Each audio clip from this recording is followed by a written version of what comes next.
All glories to Son of God. All glories to Son of God. All glories to Son of God. All glories to Shri Guru and Shri Gauranga. All glories to Shri Guru.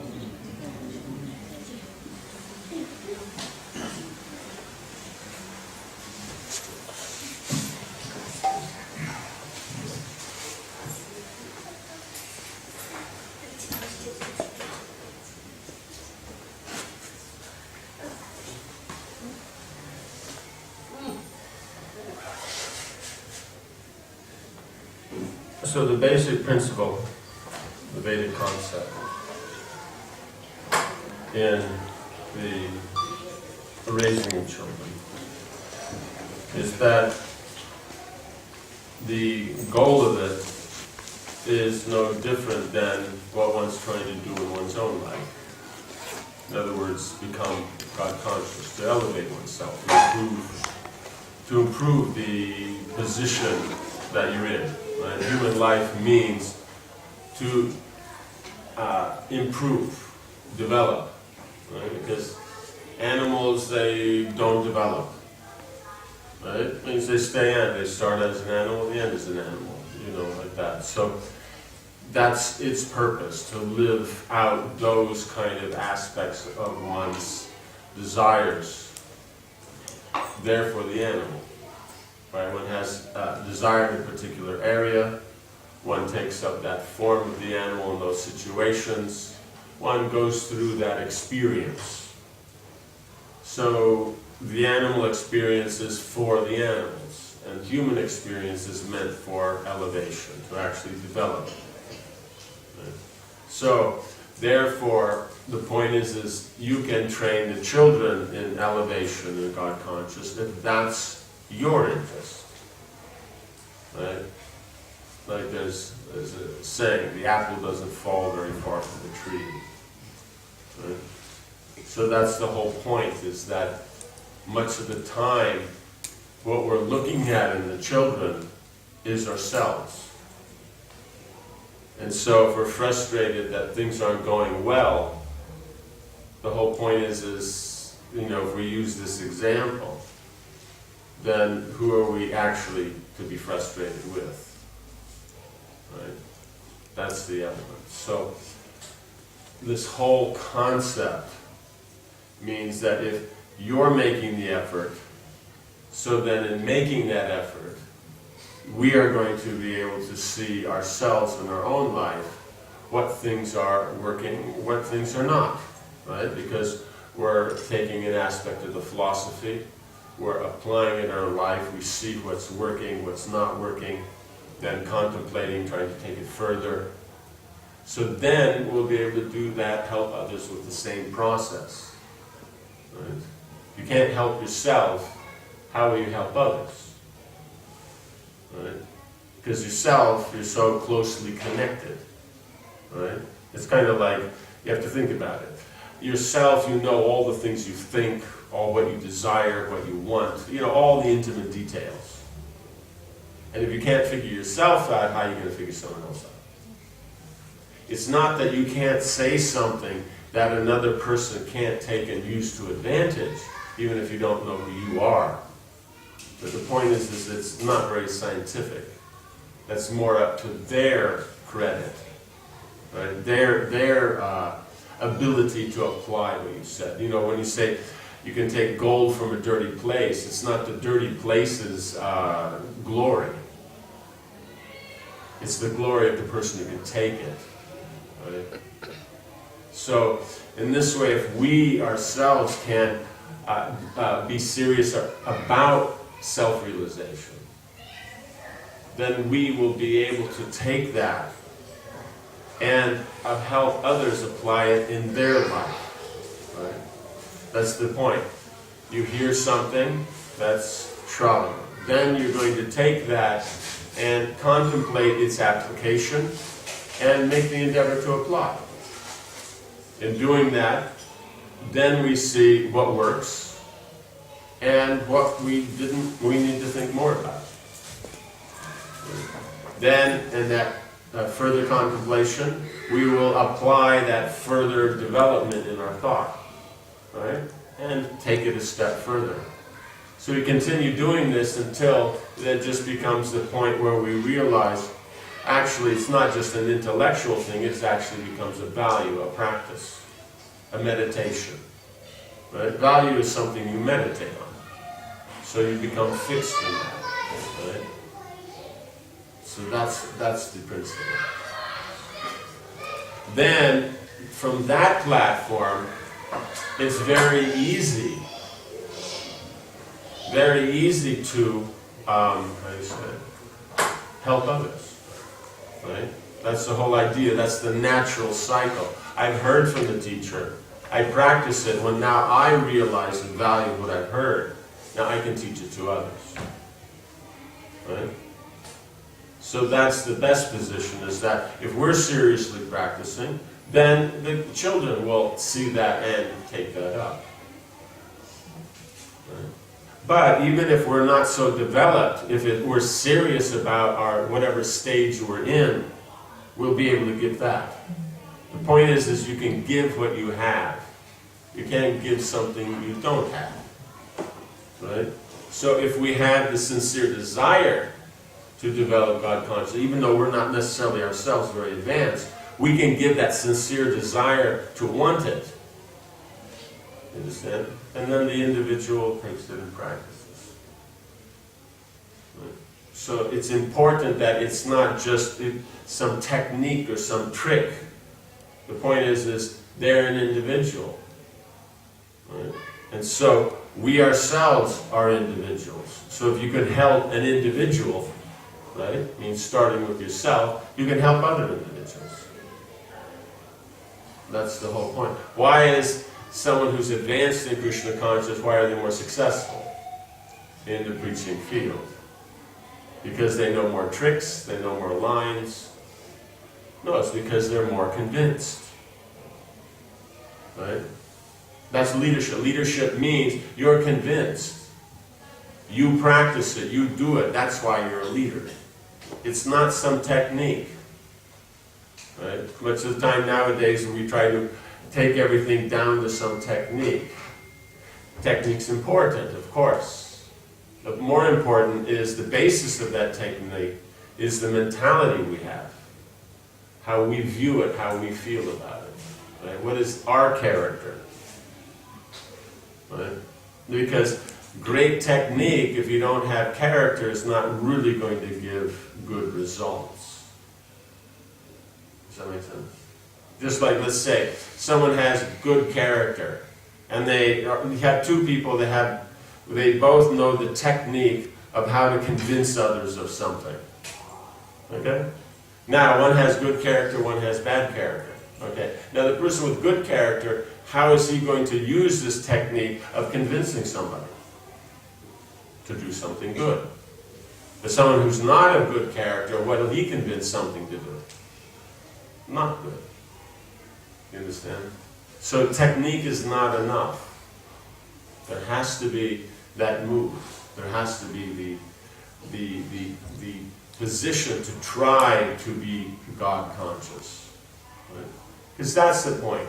It means that one takes care of the child, takes care of the physical needs, emotional needs, intellectual needs. Right? That is natural because that's what one does. Right? Out of attachment, out of affection, one is driven to see these things. So that attachment is there. Then we have the drive to be involved. Right? It's not very often that someone without having that attachment has the drive. Does that make sense? How many teachers are there? Right? There's not a, okay, I'm saying, okay, I'm just saying, it's not an overwhelming volume of people. Why? Because they're rare individuals that don't mind putting effort into someone else's kid. You understand? Very few people can sit there and take care of someone else's kid. Right? The parent takes care of their own child because of natural attachment. So the advantage of that is they will put in the effort. Right? It's not expected you'll take care of someone else's child. You do that, then then you can be a teacher. Right? But otherwise, if you're only going to be, due to attachment, you're only interested in dealing with your own child, that's fine. As long as then the effort is put in. Right? You also have to understand is that it's like anything else. What effort you put in, that's what you get back. Does that make sense? If I take 2 minutes to cook dinner, what do I get back? Right? Maggi noodles. Yeah, Maggi noodles. That's what they get back, right? I made the great effort to call up the pizza delivery place. Do we understand? You put in more effort, you get more back. So the same is there with individuals. You put in that effort, you get the return. Does that make sense? So, yeah. So that means there must be that attention, there must be that focus, there must be that effort. So, therefore, if we have that understanding of the spiritual element that we're trying to practice, and then we're naturally working on the principle trying to benefit the children, then, and we use our intelligence to get it done, like we said here, the process of education is hearing, contemplating in practice, then one realizes. Right? So, practice without contemplation, contemplation without practice, you don't get the effect. So that means it's that we may have a feeling about something, but it's not that you don't have to use your intelligence to apply it. Right? You get something done because you're applying your intelligence to the present moment. If you only apply the emotions, it's not enough. Technique works by intelligence. Right? The emotion is there that you put in the effort. You'll see that the effort is done nicely. You understand? But intelligence must be used to apply the effort. Right? So it's not that it's my child, I have these values, so naturally my child will have the same values. It doesn't work like that. The point is the child's their own individual. They don't know what you're thinking. You feel they should know, but you have to remember is that in the principle, you'll feel that oneness with the child. The child feels the difference. Right? So you can't take for granted, they're going to feel what I feel. No, it's different. The position is different. Right? Just like Krishna, the whole creation is his, so it's not different from him. So that's the oneness. That's there for the affection. But the individuals in the creation, they see the difference. Right? So if the attitude is right, the interaction is nice. The attitude's not, it's not. So you can't take it for granted that it's my child, they'll automatically do what I want. They automatically understand what I'm saying. Right? I give some simple indication and that will take them their whole life. Nothing works like that. I put in 5 minutes into work and I get back, unlimited money for my whole life. Do you have a scheme like that? Anyone's got like that? 5 minutes work, money the rest of your life, You can see that advertised on the side of your, how you say, whatever page you're looking at, No? Right? So that's how people feel. That's how they think. Otherwise, why do they have stupid ads like that? The secret that no one wants you to know. What the rich people never tell you. What they hide. Yeah, it's called hard work. Like that. That's what they don't tell. So this is the thing, is that you put in that effort, then you get a result. You can't take it for granted that the child will automatically know. You can do that, but the wife can do that to the husband, but you can't do that to the kids. Right? It's the husband's business to figure out what you're thinking. But your kids, you have to tell them. Right? Because you have to look at it. Let's look at it. Okay, let's be fair here. Now, the wife's in the feminine position, the husband's in the masculine position. Therefore, the wife being basically the emotional center of that relationship, so what is being felt, it's the masculine's business to figure out. Right? Fair enough, okay? Now, but if we look at the parent-child relationship, the child's in the feminine position, the parent is in the masculine position. So what does that mean? It means it's the parent's business to figure out what the child's thinking, not vice versa. You understand? That's the point. We have to know how the relationships work. So that's why we say you can't take it for granted. You can't just think, my kid, what I value, they'll naturally do. It means you teach them, you train them, you give the example, you encourage, then yes, there's a good chance they'll take it up. Why have they appeared in your family? Because they have a similar mentality. That's how it works. Right? But they're not exact same. You know what I'm saying? They're different living entities. There's something in common that brings together as a family. But they're not the same person. They're a different person. You know? So it's not like, looking in the mirror, Generally, you get on really well. Like that, whenever you look, they kind of look back, you laugh, they laugh. It works pretty good. But the kid's a different entity, a different living entity. One has to be aware of that. So the effort has to be made. Right? Then that's there. So naturally, if the sense of training, sense of duty doesn't... Is that my phone or someone else's?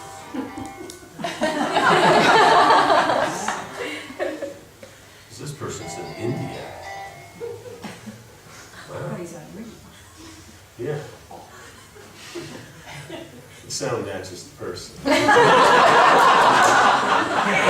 not my ringtone, that's only for this person. Funny, I was thinking to call them today. This person always calls you during class. Yeah, no, he does. You always hear that one. Yeah, right? yeah. Yeah. So it's always him. So even distance doesn't change the principle of the relationship. Now your kid is understand your mood, Maharaj. Now your kid is understand your mood, they are calling to you. No, it's not a kid. Okay.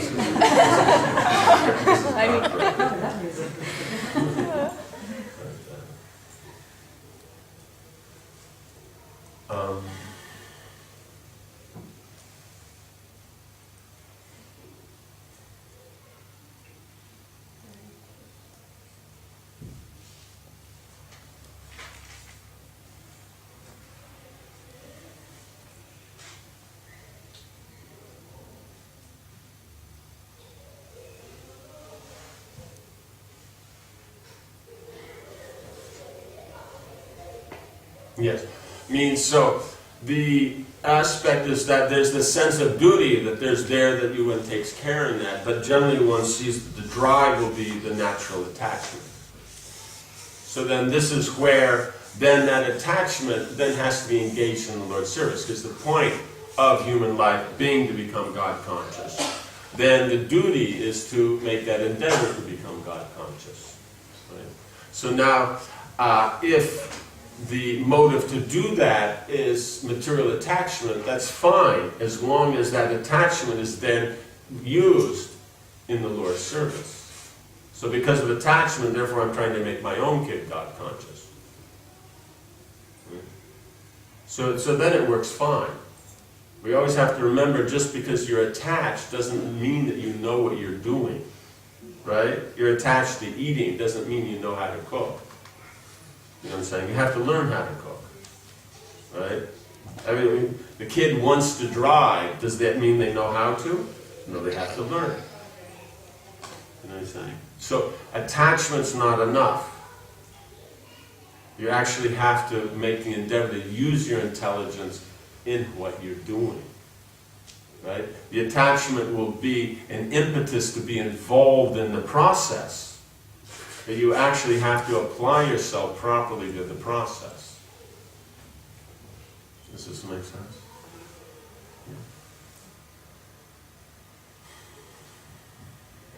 If that means in this kind of discussion, if there's questions at any time, you know, or what we're discussing, then you bring it up.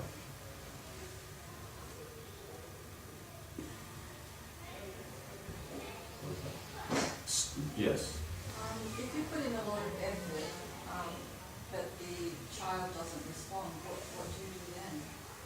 Then what aren't they responding to? Well, one example is like preparing a lot of material for some information that they want, and then they just avoid using it. Like you spend a lot of time getting audio files and video clips and everything, and then you give it to the child, like you put in a lot of effort, and then the child's afraid of whatever, that they're not going to be able to absorb the material, or I don't know, they want the knowledge and they ask you for it, and then you do your part, and then you hand it over and you try to engage them and make time to discuss the knowledge with them, but they just don't receive it. They don't. But do they understand the value of it, the importance of it? Well, they ask you for it. But what is the depth of the asking? You know what I'm saying? Yeah. See, so what comes up here is that are you worried that they're not responding to the knowledge itself, or to the effort you put into that, gathering that knowledge? The knowledge itself. But then, why I'm asking is because you were emphasizing the element of the effort you put into it. Yeah, because earlier you said that, if you put in the effort, you get... Oh, okay, that's the connection. Okay, so but the point is that's how you would look at the effort. You know what I'm saying? You have to find what kind of effort works on the child. You know what I'm saying? So therefore, you've done a separate effort, then the volume may be way beyond, or the accessibility is not there. Otherwise, it's not. So you have to find a way that it makes it accessible, either involving them in the process or pointing out to them how they can look it up themselves. Or, in other words, if it was of interest to find it, then you could show them how it's of interest to find it. In other words, if you like getting that information, then you can teach them the interest of getting that information. Yeah, in this case, it's a long distance thing, so they're not face to face, but the child's just not making the time for that, because that's exactly what I want to explore, like show them how to use it and how to find it themselves. Okay, but then they don't value the importance of looking for knowledge. Yeah, I don't think they understand it. Yeah, but that's what you have to teach. The point is if there's no interest in it, then, so in other words, where do I, like this, this kind of knowledge, then tell them that this is where they can find it. Look on this web page or this or that, instead of the whole volume of information, it's files of stuff, just give them a link to it. It's just like, before there was this interesting thing, it was this, how you say it? It was kind of it means it's an archaic kind of thing, this strange kind of solid, very weighty thing called a book, right? And that generally in a lot of houses they had kind of stacks of these, and a particular large group of them was called an encyclopedia. And then when they were interested in something, then the parents would point out that you can look in this book, and it works in this alphabetical order, so it kind of goes the same as the, how you learn the alphabet. And you can find the information, and it can get involved. So nowadays, this kind of thing, it will be, if you're looking, through the computers and the internet and this and that. So teach them the element of being interested in how to find knowledge. Because the point is you're only going to study knowledge if you're interested in it. Does that make sense? Yeah, I just feel in some cases it's like you can take the horse to the water, but you can't make it. Yeah, so then in that case, then don't worry about it. Yeah. You know, it also depends on the age. You know, sometimes it's just something to create conversation. You know what I'm saying? Or to create some kind of interaction. So you have to judge what is the desire or what is the need. That's what I'm saying. That's where I'm meaning the effort. The effort is how what is the relationship, how it's responding, how it's developing. You know what I'm saying? Because otherwise, if it's the efforts put into these secondary elements, which are necessary, you know, but it's the primary aspects of the relationship that are where you have to focus the effort. The secondary will naturally follow. You know what I'm saying? You know, if there's concern for the individual, then the detail of where that concern can be applied will come up. Does that make sense? Yeah. And the point is that you have to remember is basically when you're dealing with the parental rasa, it's pretty much a one-way street. It means you're putting in the energy, and they may or may not respond. Does that make sense? That's just the way it works. Like that. So the where you'll get that balance is not necessarily off of the same external response. You know, you put the effort into that, so therefore they're going to take it and study it. You know what I'm saying? Like that. It's got to be, the effort is put in to understand the mood, the mentality, what they're looking for. You know, that kind of thing. Then that they'll respond to. Does that make some sense? Yeah. But is it necessary that both the mother and the father should share the same way of disciplining the kid? Or because if I say in a strict way and if the father is very cool to the kid, anything is okay kind of, then the child will get a different understanding of the point, right? So how are we to educate? Like, I become the bad person and my dad who's cool becomes a good person, and then whatever I say doesn't get to the kid. The general, in the tradition, the natural how it falls is that with the boy, the father is the one who's the strict one, the mother is the one who's pleasant. With the daughter, it's the opposite. You know, that's generally how it works. Because the point is that the similarity of view and the mentality and all that, so therefore there you can be more strict. And who has the difference, then that's where you show the pleasance. So that's where the two will balance. But there should be a common, amongst the parents, there should be a common understanding of what are the standards. Right? The standards have to be the same. If the parents have different standards, then the kid will get confused. You know, it's not about who's the good guy, who's the bad guy. It's about, it doesn't matter, the good guy and the bad guy will both end up out of the equation. Because if the parents don't have a common knowledge, so therefore that's why the Vedic tradition, then it's mother, father, and teacher. With these three, there should be a common standard.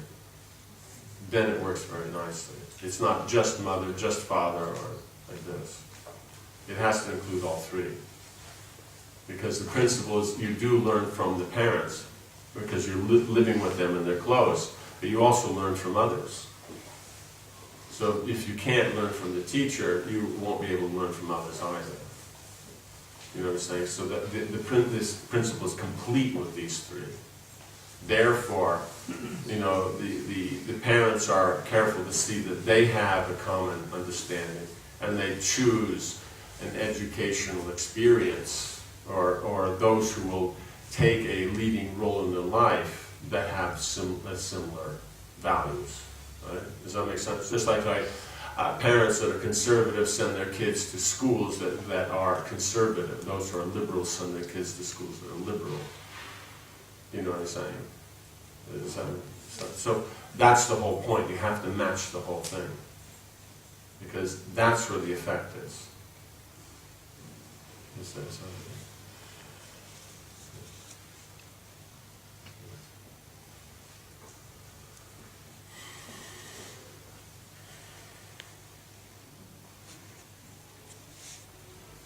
Okay, so now on that point of commonality, so this is you're trying to create something common.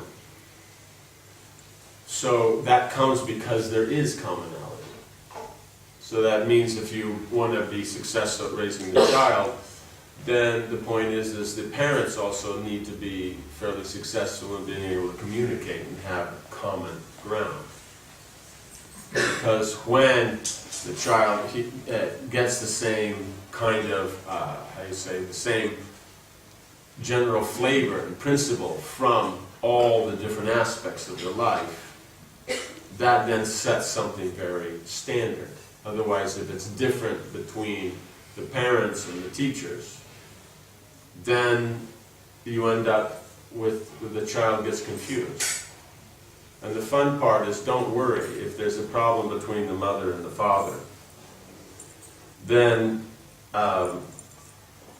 best don't involve the child. Don't try to get the child to take sides, because you don't have to worry, they won't. They will pick their friends. That's the way it works. The husband and wife, they try to use the child to, each other and this and that. The child will not pick either of them. They'll pick their friends. Because the friends are just friends. There's no political agenda, there's no this or that. So one has to be very, very careful. One don't think, I'm so attached to them, so therefore they're this much attached to me. But the point is, the attachment has to be as a person, not as paraphernalia. Right? Children aren't paraphernalia. Right? They're people. Right? So you have to deal with them in that way. These are important. Right? So, therefore, the Vedic concept is that the husband and wife, they have similar nature. Therefore, that's the principle of finding someone to be involved with. Right? Partner is defined by similar nature. Right? It's not other aspects. Right? It has to be, all the levels and aspects that you're interested in, you make that equal. Then the relationship is balanced, therefore the kid is balanced. Right? The natures are too different, the child will have both of those different natures. So it works for the parents because they only have one of them. But then for the child, they have both. So then there'll be a conflict. It'll be hard for them to figure out who they are. If you don't know who you are, how do you act? Right? I do something because I know who I am. Right? Does that make sense? You have a plate of prasad, and there's yourself. If you know prasad is what is eaten, and you are the one who does eating, then you can establish a relationship. You know what I'm saying? But if you can't figure that out, it doesn't work. So it's simple. So that's where the Vedic element starts. So then that means that if the parents have good communication, right, good camaraderie, good companionship, then that's going to make a solid foundation for the child to be balanced, to be comfortable. Because if the parents are comfortable with themselves and with each other, then the child will be comfortable with that same environment and that same identity.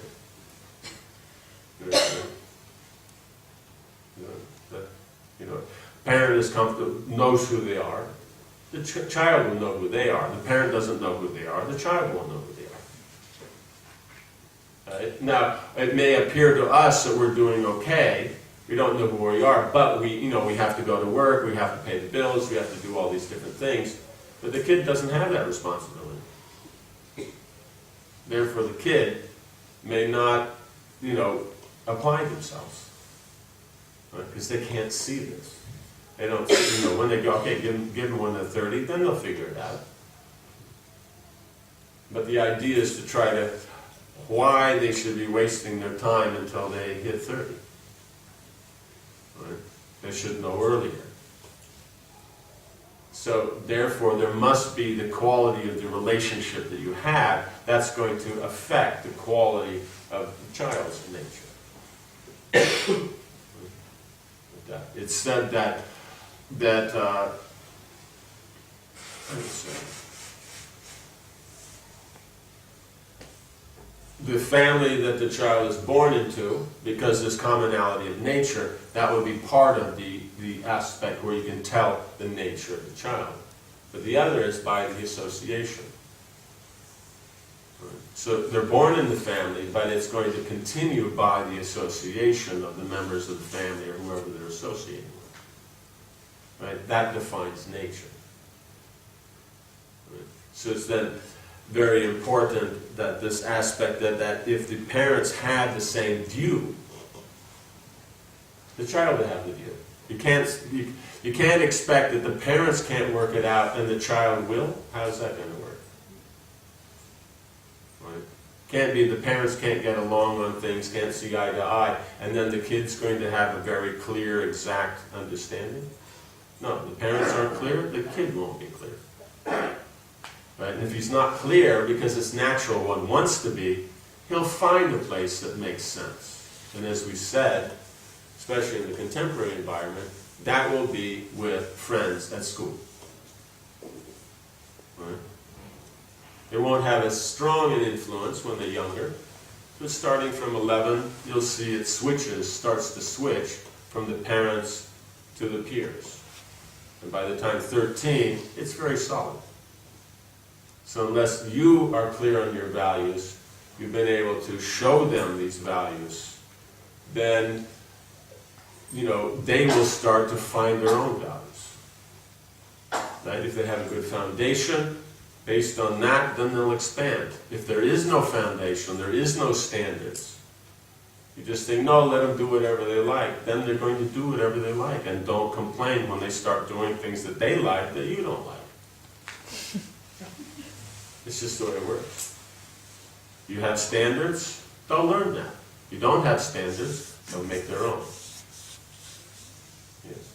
So then it's not good to argue in front of them as being the official. No. If you're having arguments. No, it shouldn't happen in front of them. Because as far as they see, you always have to remember that the parents, the husband and wife, they look at it that this is some kind of, this is a contract that we've entered into, that they very much may appreciate. And if they like it, they'll continue it. If they don't like it, they'll drop it. You understand? Right? Therefore you have people get together, get married, and they have divorces. It's at their free will, what they like, what works best for them. Right? It's just a legal consideration. No? But now, what about the child? The child, whoever is the mother and father, you like it, you don't like it, they are your parents. It's not a consideration otherwise. This is one of the probably greatest weaknesses in parents not getting along, is they forget that for the child, it's not a matter of choice. The kid didn't sit down and, before they were conceived and, Yamaraj brought him this piece of paper and given all the different choices. So, hey, where do you want to, take birth? What are you looking for? And it's, okay, we got just the perfect parents for you and that. And then Leigh thinks, wow, I guess I didn't do so good. I should have listened to my friend. He said pick the other ones. You know what I'm saying? So in their mind, mother and father get along because they're the parents. Like that. So one always has to be very careful. But that takes sense control. That takes training. It takes character. If you have something that you don't agree, then you discuss it at another time. Right? And you have to make sure the other time, the kids don't have to hear it. Especially in modern houses. Old houses are a lot better. You don't hear things from one room to the next because you have solid, brick or stone walls. These days it's like you sneeze in one part of the house, you hear it in the other. It's important. Because otherwise, if they don't get along, then the values that each one of that are saying, then there's, so what is it? What is the basis? What is the foundation? Does that make sense? So it's a lot bigger. The responsibility of parenthood is much greater than is sometimes thought. We'll look at it from the romantic element, from the element of emotion and attachment, which is fine. But you have to understand is that along with all that comes responsibility. Like it'd be great and wonderful to have a house, but you have to pay the mortgage. Right? So the same thing, it'd be great and wonderful to have a child, but it comes along, all the responsibilities come with it. So we're not taking these kind of angles that anyone would be discouraged. We're taking these angles so that people will think. Right? Not just function only on the emotional platform. Because we're taking, as we mentioned, we're taking it from the position that the emotional platform is fine. That's what drives you to work or function in the relationship. But it has to be that the intelligence is what you're using to see that it's effectively being applied. Does that sound sense? Yeah. Yes. Sometimes I've seen like very advanced, like senior devotees, and then their children don't seem to really be interested in Krishna consciousness. So is that due to like the mood during conception, or is that they didn't train them properly, or what? See, it means the ability of the soul to become conscious of God. Right? Every soul has that ability. So that's something that does not depend upon conditioning. Does that make sense? But social elements, social skills depend upon conditioning. Does that make sense? It's two different things. It's just like someone can be very good in a particular skill, but not necessarily be good in something else. You know what I'm saying?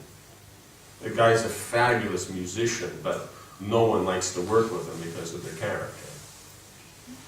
You understand? They're two different things. So, social skills, the understanding of how to deal in these environments is one thing, and then being able to, take Krishna consciousness seriously, that's another thing. The Vedic concept tries to bring them so that they're both kind of in the same ballpark. Therefore, the Vedic culture and all the different, aspects like that. That's why it's recommended.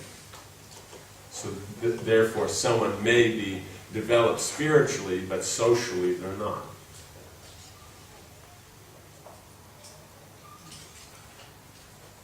Does that make sense? Doesn't make sense. No. Raising the child is the technique of being able to function within the physical, emotional, and intellectual platforms, and the skills that go along with it. You know what I'm saying? Yeah. Being God conscious is another aspect. That's directly dealing with the soul, not with the conditioning. Yeah. Right? Does that make sense? Yeah. I'm just thinking that if, as you were saying, that when the parents are serious about Krishna consciousness, then they'll pass that on to their child. But Means somehow they can pass it on to their child. Right. If you're not serious, then you definitely don't have a chance. Okay. But the point is just because you are, you still have to give it. It's just like this. Does the teacher know the subject matter? Yeah. Right? But the point is teaching it to the children is another effort. You were interested, you sat down, you studied, you learned. But then to get others to be interested to study and learn, that's another thing. You know what I'm saying? Generally someone's a teacher or good at something because that's just naturally what they like. But to get other people to like it, that's a whole nother thing. Is it like a good player may not be a good coach? Hey? A good player may not be a good coach. Yeah, that's it. And a good coach is not necessarily a good player.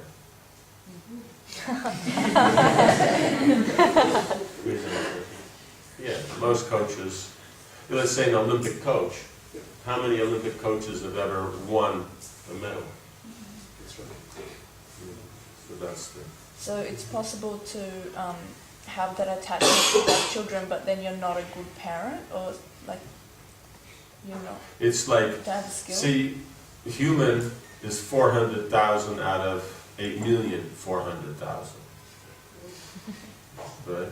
Of the 400, that means of the 8 million are animals.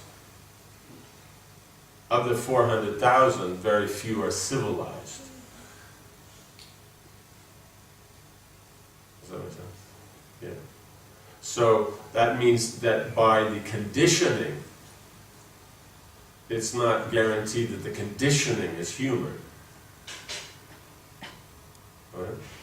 So whatever variety of animal you are, that's generally the variety of animal that you get. Does that make sense? If the parents are crazy when they were young, it's natural that their kids are going to be crazy when they're young. Okay. And so then you can't complain, why is that? How did this happen? There for the apple and the tree. So are you saying that they were crazy, the parents were crazy, and then they got really serious in their Krishna consciousness later on? Yes, that's what I'm saying. It doesn't matter who you are in your background conditioning. If you're serious about spiritual life, you can develop that. But it's not, but to be able to apply that, extend that focus into the other aspects of life, then it's not an automatic. Some are good at doing it, some are not. You know what I'm saying? So that's why previously the Vedic system sets a framework in which one can function so that you know what is the standards, what is ideal, so that then one at least knows somewhere to start from, and then one expands from there. Does that make sense? And if one is not a good parent, is that something to do with their nature? Like they don't have the nature to be a good parent, or is that something they need to learn that before? It's something to learn. It just means that they're not at this point. Okay. Because that concept of that focus is never been given. Now why they're not a good parent, that you'd have to analyze. So what is good about a parent or not good, these are individual. Does that make sense? So why someone's not a good parent? Because sometimes they don't even understand it themselves. Because you have to know, in other words, the point is that the parent is in the category of what you call guru or teacher. So teacher means you figure out what is the method to get the student to learn it. Right? Generally the parent is, I'm the parent, they should just do it. But how often does that work? Look in the history. Wherever you have an authority that says, because I said you do it, they don't want to explain it, they don't want to do anything like that. What's the results? Right? If we look at history, 1, Magna Carta. 2, French Revolution. 3, Russian Revolution. 4, every other revolution on earth. You understand? So there's this idea that emotionally, they're my child. My Maserati, my Gucci shoes, my child. But the problem is the child talks and thinks, the car doesn't. The shoes don't. Right? The car doesn't it will respond well or not well if you know how to drive or not drive. But it doesn't affect the nature and character of the car. But a person, you don't know what you're doing, it affects, it leaves a mark. Does that make sense? So in other words, you have to take it seriously. Yes. So Maharaj, is it about the relationship that you develop with your child? It's about the relationship. You have a better relationship, then you have influence. You don't have a relationship, you don't have influence. So is that the primary? The primary means the ultimate primary is the relationship based on the principle of God consciousness, because God consciousness is what your life is about, then the relationship will be based on that. That's what we're saying. But if we're just looking at the element of parent-child, it's about the relationship of parent-child. You don't have a relationship, you don't have influence. You have a relationship, you'll have influence. It's So you automatic. have to do it, you have to work. Yes, you have to work and build that. That's what we were meaning before of the effort. Yes. The effort is building the relationship. That's where you have to see is that I do like this, the relationship develops. I do like that, it doesn't develop.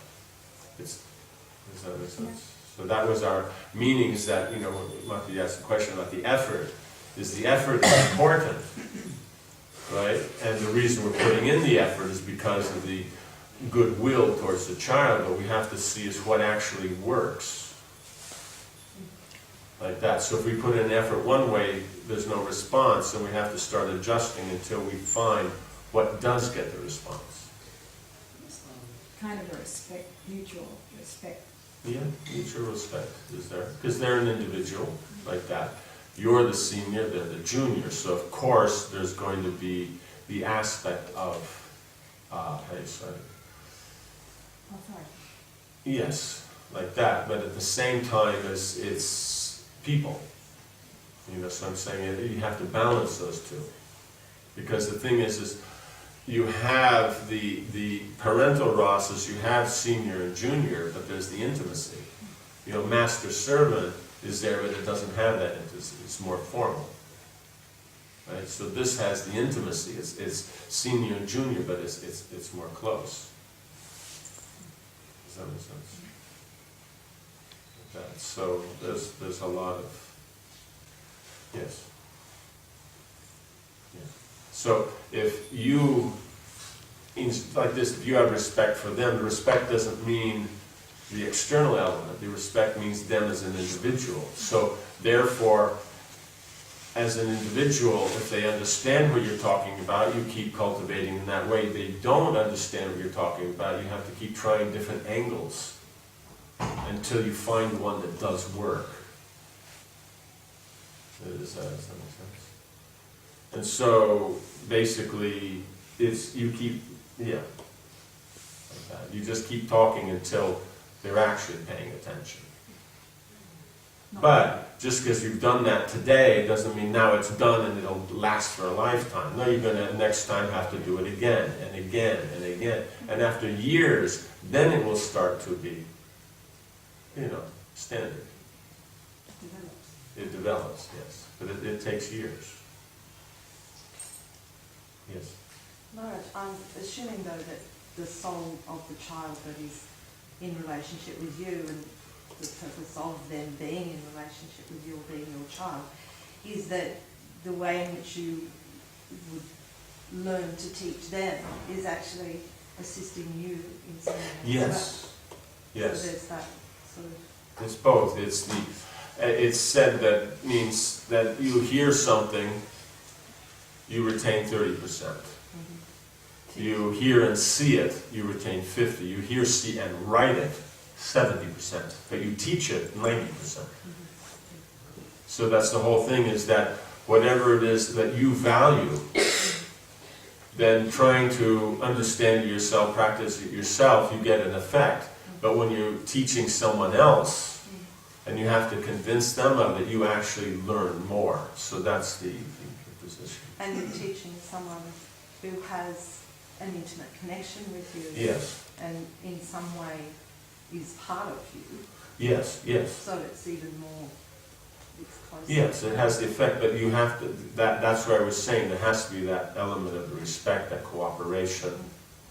It's not about just I said, what is it? The do what I say, don't do what I do doesn't really work very good. Unless what they're saying is of great value. But generally that's not across the board. But then maybe one or 2 points where, it makes sense what they say, even though they don't do it. But then that's something they would want to do, but they haven't been able to do it. So they've tried it with so many angles, so they're very knowledgeable in that area. So when they tell you about it, it has great weight, even though they can't do it themselves. But generally that's more rare.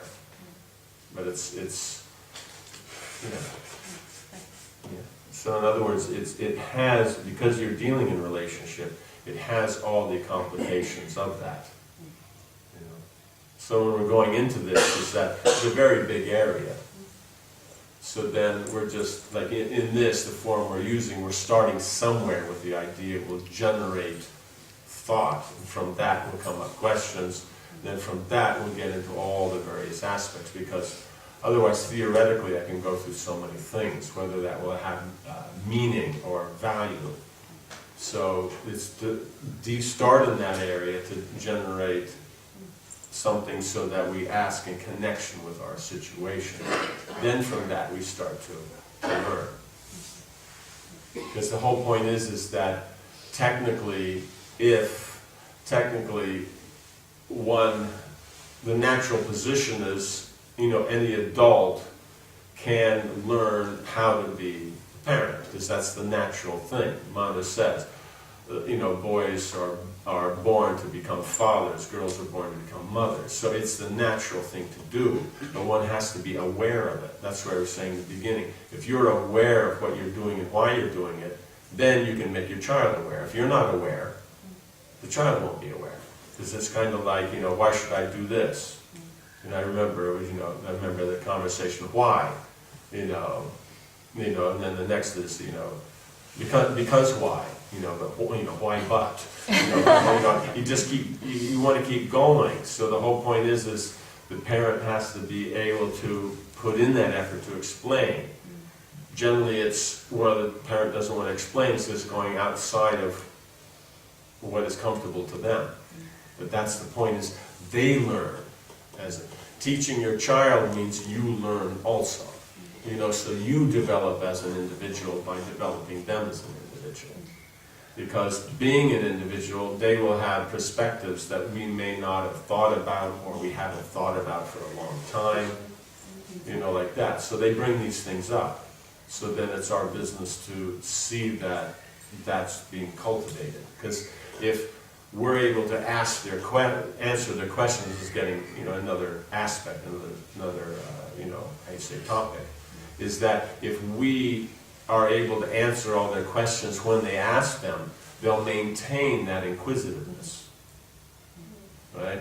But if they come up with the questions and mommy's busy now or daddy's busy now, then we'll ask later, but then they lose. They learn that asking questions is not something that anybody likes, because if your parents don't like it, and they're close to you, why would anybody else want to answer your question? Right? And when you go to school, don't want to sound biased here, but teachers don't answer your questions either. That's why there's homework. So the parent has to answer it, and then the problem is the parent's already proven that they don't want to answer it. Therefore, how many kids are getting the 4-point average from parents that do answer the questions? Like that.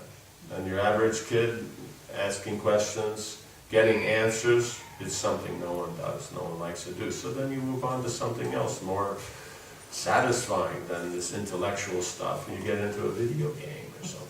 At least there you get some results. You push the button, the guy's head comes off. It's pretty correct, like that. But so therefore it's there. And so if you don't know, say I don't know, but I'll find out, and then find out, and then get back to them. So it's not that they stopped asking, finally. No, it's a matter to get back. Or if you can't answer at that time, then say we'll discuss it later. Then later you go back and approach them and say, now okay, we can discuss it. Then the child then they'll both maintain the inquisitiveness and be able to understand there's time, place, and circumstance. So you have to make the time. You have to make the time. The point is, if you can't make the time for your kid, then what's the point? Well, they won't make time for anyone else. Yeah, no, but that's why there's texting. Yeah, SMSs are for, not paying attention to parents because they don't give you time and you're simply reciprocating, like that.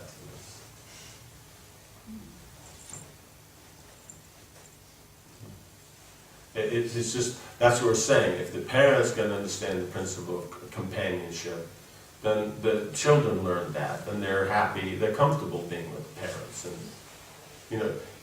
it should be that you don't have to have something to do to have a relationship. You don't have to have a third party to, you know what I'm saying? Nowadays everything's about third party, You want to fire your people, you get a third party to do it for you. You don't tell them yourself, So that's the whole thing. It's all about third party, therefore, I say, yeah, television and stuff like that. Well, I guess what I was just saying before is mother, father, and guru, right? Teachers. So, it's just, cycloptic guru here. So then, that relationship generally lasts a lifetime, doesn't it? What happens when karma comes into play? Because I've seen families where the child is totally opposite to their parents, and my understanding is they're there for a reason to teach one another. No, that's there. But the point is still the principle is they're different. Then that's your child. That's what you have to learn to deal with. Yeah. Okay. The point is it's not necessarily that everything is smooth. That's why if the child is very different, much of the time it may be the mentality of the parents are different, or the mentality of the parents at the time of conception was very different. That's why also at the time of conception it should be clear what's the nature of the child you're looking for. Right? If both parents are thinking the same thing, you get a common child. If each one is thinking something different, then they come out a bit weird. The kid doesn't know who they are. You don't have opposing nature. So that's the whole point, is that the modernists know it's just about the feeling and things like that. But the point is yes, the feeling is there. That's the motive, as we said. That's the motive for being involved. But intelligence must be used. So therefore, the Ayurveda recommends that, there's well before one actually makes the endeavor for the child, is that there's discussions on what are the qualities you're looking for in the child. Because by that, also that discussion, the parents know themselves more clearly what the other is thinking, and like that. And so then all these other elements will come up. Because that's the point. It's about what you're looking for. If you have that common, what you're looking for, then is that I am talking about character, not blue eyes, blonde hair, 6'2", and Does that just work on the level of intention, basically? Putting that energy out, or that is subconsciousness. Yeah. Okay. Like that. You attract a living entity according to your consciousness. Subconsciousness is, the better the consciousness, the better the consciousness of the living entity you attract. Is that always the case, or sometimes? That's always the case. Okay. That's just the way it works. It's just like the distance you drive your car is by the volume of petrol in the tank. So do we say, well, is that always the case? You understand? It works like that. Yeah, no, it works. You may get very far there, but then you have to look at the long picture and balance it. Then getting back up the hill, then that would really be bad. You bottom the hill with no petrol, and the petrol's at the top of the hill. That would be rough. Right? Likewise, by the same consciousness, doesn't the child choose the parents? Parent couple as well? No, it's a matter of attracting. The point is that the consciousness at the time of conception is what attracts a soul that has similar consciousness. But the point is that aspect of the similar consciousness, that's part, it may be a major part of the nature, but it's not everything. That's what I was saying, because they're a different individual. Just like the consciousness, the parents may have other elements other than that consciousness. But if you know what you're looking for, then the consciousness is good. So then you get the good aspect. Consciousness is not good, you don't necessarily get it great. Because you mentioned something before that I think alluded to the fact that we don't choose our parents, but Yes. I'd always... No, but this is the modes of nature arrange this. Sorry. The modes of nature arrange. So that means the living entities, by the consciousness of the living entities, then the material nature pairs them off with parents who have that common aspect. But as pointed out, it's not necessarily all the same. And sometimes nature is different or consciousness is different, so you get a different child. Generally, in a run of children, it's the second one that's different. All the other ones will be the same, the second one will be different. Like that. It's like that with pancake. Yeah. Oh, it's like that on performances. Opening night's great because the excitement. Third night's great because you know what you're doing. Second night, don't bother buying tickets. Yeah. Like that. So generally you'll see the second one is very different, sometimes opposite of all the others. When you say different, do you mean in a negative way? No, I just mean different. So if your parents are messed up, that means you've got some karma to burn off. Yes, yes. But the point is that's the advantage of the, how you say, Krishna consciousness on the higher level and the Vedic culture on the material level, is then there are standards and ways to do so. If the parents can give that to you, that's the natural, easiest way to gain all this. In other words, the first 5 years you're spending with the parents, it's exclusively with the parents. So at that time the child picks up the nature, the view and all. They don't necessarily conscious of it, but it's kind of like the inherent nature. Then that unfolds the rest of their life. So with the teacher you can bring that out. So if the parents put in the time and energy then, that's the time. But sometimes we see as nowadays, parents don't put in the time. And then as the kid grows up, then they haven't put in the time, so there's no basis. Then they see that the kid's going to go away soon, so then they want to put in the time, but it's already too late. The kid's already moved on, because when they needed the energy, they didn't get it, so they work out how to function other than that. As we mentioned, that's what, in their mind, friends are for. So that you have that whole element, that's the time. So it's always a problem if, you're always doing something else in that time. That's the time to put in the maximum effort. So someone should always be with the kid. It's maybe, both parents can't be there, but somebody has to be there. This idea where the kid's just on their own and nobody's there. These what do you call it, techniques of, letting the kid cry himself to sleep. That's for people, basically who are hard-hearted, And, in other words, it's about me, so it's like, why can't the kid figure that out? But the point is, you put in the energy, they become strong. It's like a battery.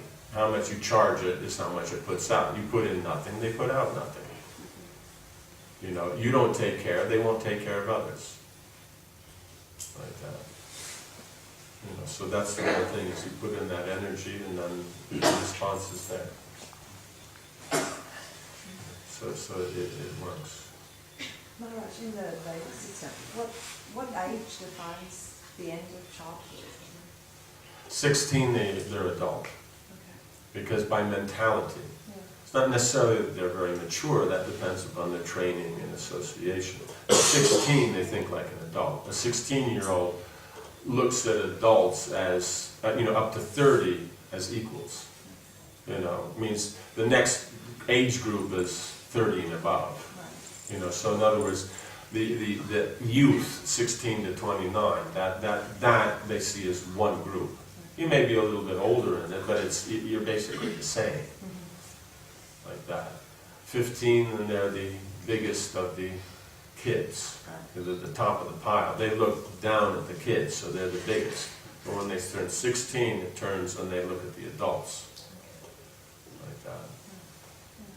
You know, so that's how it functions. So as I said, they're supposed to be treated as a child up to 16, but at 16, then you treat him as a friend. It doesn't mean, you know, as an equal friend, but a friend. You know, just like you have friends that are senior to you, friends that are equal, friends that are juniors, so it's like that. Right? So the mentality is not, you know, friends is not because I said you have to do it, you know. Like that.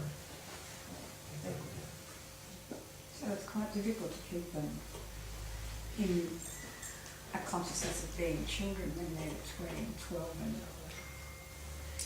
16, depending how they're being, what their environment is. No, their environment, they still think in that way. I mean, now they use the term adolescent because it's a newer concept. Just because of the noticing of the thick skin that they have. But that's in the Vedic context. In other words, all these different natures of the ages are hardwired. People can say what they like, do what they want, come from a million theories, but it doesn't matter.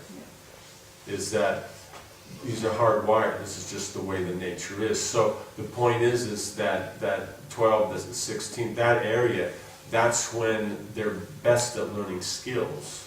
So now if I want to become good at a skill, I can't let my false ego get in the way. So in that way, they don't, when it comes to skill, they have no false ego. They'll try something that doesn't work, they'll keep trying it from so many different angles, they'll just keep doing it until it works. A kid, you know, they'll try it, it doesn't work, and it's no fun, so they won't continue. The adult, they try it, it doesn't work, then because their ego is bothered, they're not going to try again. You know what I'm saying? You know, learning a language, that the kids will speak, even though what they're grammatically and the words they're using are all wrong, but they'll keep doing it until it gets right. The adult will say it, and it's wrong, then they'll get shy and then not say anything. So that's what that age is for. So you have to see is that skills and all that are happening. They want to know, in other words, up to that time they'll do whatever they're supposed to do, just because it's there.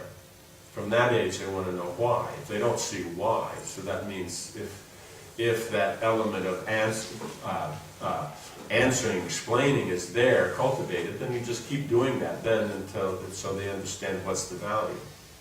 And it may take weeks, months, so much time every day. I remember one kid who came into the school, and he did not see what was any value in him doing service of, cleaning the grounds. Why did he have to sweep the grounds? And so it's 45 minutes a day for 6 weeks, explaining it. And after 6 weeks, he was totally convinced, and you never had to say a thing again. He understood it. But that's what we're meaning. That's teaching. This idea, I say it once, they do it. Where does that happen? You know what I'm saying? They try to pull it off in the movie or something, but it's not a reality. So depending on the kid, then it may not take 6 weeks. Other kids, none of them done that. I'm giving that because that was the most extreme. Really, it's 9 o'clock. Wow. That's impressive. I would have guessed it's maybe 10 minutes after 8. Wow. Okay. I guess we'll end here. So if there's any questions and all that, then tomorrow we can start with these things. Srila Prabhupada ki, Jai Bhaktividya ki, Jai.